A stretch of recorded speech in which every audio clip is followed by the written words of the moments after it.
I just signed an artist with 30 monthly listeners for 100K. And the first time I did this, obviously I was very happy. We were very happy. We were celebrating.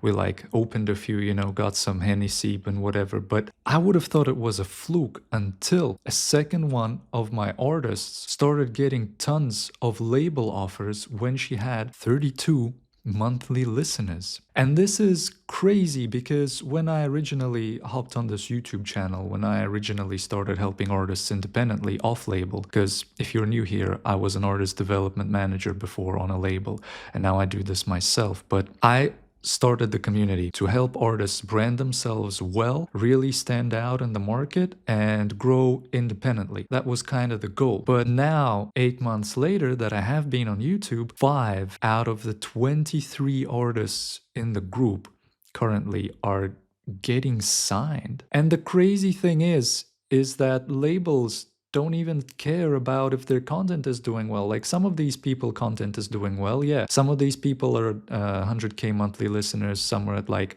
30K, but two of them were only at 30 monthly listeners, bro. And this made me think in a big way. So I'm getting to the point of the video. I'm telling the story, okay? Just bear with it. This made me change my approach when I got that first person signing and when I got that second person, like labels interested in her, I decided to change my approach. So with a few new artists that have been coming into the group and that I've been working with, what usually would happen is they would watch the course and I'd help them out with their branding and do everything like that. But recently I've been asking the question of like, okay, how do you actually want to do this? And they asking me like, well, what do you mean, how do I want to do it? And I said, okay, so the classic option that's been done since 2020 that everyone is doing, and it works for a lot of people, there's a reason they're doing this, is you brand yourself well, you stand out in the marketplace, and you hit like TikTok and Instagram Reels with your content and just start posting and, you work on your content after you've done all the branding work. You just pump that and you focus 100% of your attention on short form and on Reels. And as I was saying that, I didn't even get to the second option yet. As I was saying that, I saw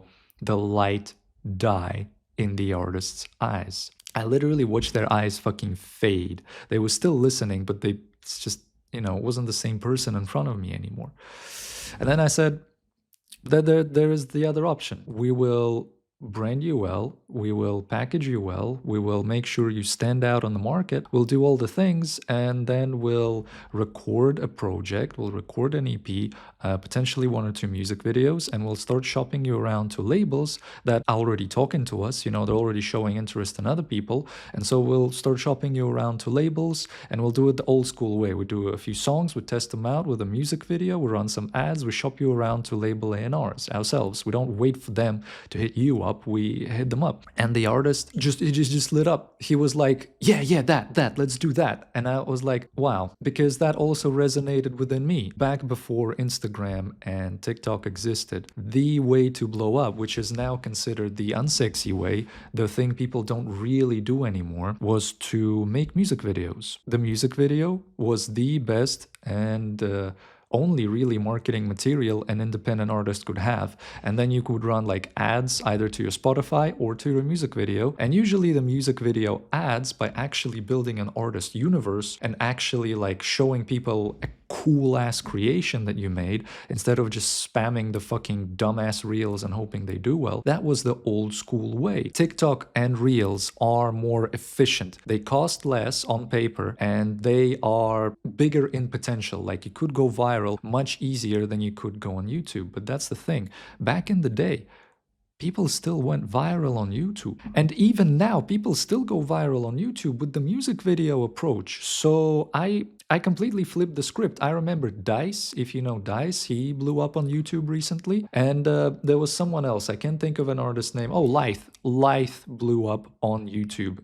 You've probably seen him around at this point. Some of his vids, they have like 50 million, 100 million views off of YouTube. That's where he blew up. Even in me, this resonates a lot because, to be fair with you, I was an artist development manager. I like the branding side. I like the creative aspect of making your music unique, of making sure you are unique, of like styling, buying clothes, all of that is really cool. I also helped direct and source a lot of things for a lot of music videos. A music video shoot is one of the most fun things I've ever done in my entire life working in the music industry.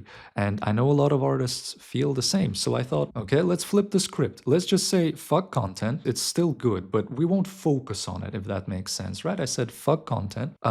Let's focus on getting your unique sound. Let's focus on getting your unique visuals, and we'll do it old school way, bro. We'll do the YouTube video, and we'll get like we'll get a project, and we'll shop around for labels, see if anybody wants to give you anything. And he did that. He was excited by it. I was excited by it. Like, I literally felt a little bit of life come back to me. You know what I'm saying? He went around, he showed it to some label staff, and the label staff was like, holy shit, bro, this is great. Like, what are you doing with this? Let's connect you to some people. They connected him to some people. He's now making a music video with Little Baby's music video videographer guy. Like, holy shit, bro, this took less than a week.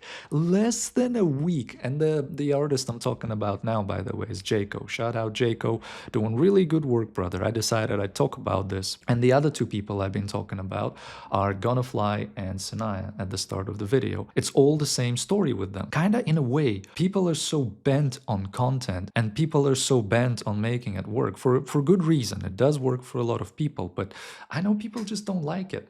And I don't like it. And the moment I reverted it back to the old school way, I just felt good. And the artist felt good. And the label instantly showed fucking interest and instantly started helping. So on this channel, we're doing it the old school way now. Like, I'll still talk about everything and everything current, but now 5 out of 23 people in the group are either getting deals or already got their deals for like 100K and more. Yeah, man, fuck it. Fuck Instagram Reels, you know? We'll still do them. We'll still do them. We kind of have to, can't escape it, but we're just not going to worry about it anymore. And if this is like the old school way and shopping around for labels and like after developing a unique sound, a unique identity is something you want to play around with and try it out, then check out the school community in the link below, because this is what we're doing now, and it's already working for people. So if you're tired of content, if you're tired of this bullshit not working, come in, we'll do it the old school way, bro.